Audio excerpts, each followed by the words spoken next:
करे छे खूबे रोमांस। गरकी मोगी करकी मोगी मटकी मोगी पत्थर की मोगी रे। गरकी मोगी करकी मोगी मटकी मोगी पत्थर की मोगी। अभी आप सुन रहे हैं जय श्री कैसेट कंपनी की प्रस्तुति। गरकी मोगी करकी मोगी मटकी मोगी पत्थर की मोगी। ससुर ने भसुर बुझे माथा उ घर न रहे फुसुर फुसुर गांव के सब लोग करे छे।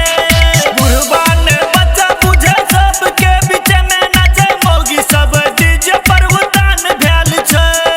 मोगी सब डीजे पर उतान भैल छे। ससुर ने भसुर बुझे माथा उ घर न रहे फुसुर फुसुर गांव के सब लोग करे छे।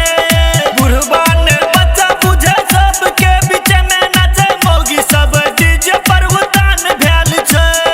हाँ हाँ हाँ ओम दीवाना के गरकी मोगी ओम दीवाना के उहे मोगी करे छे रोज पर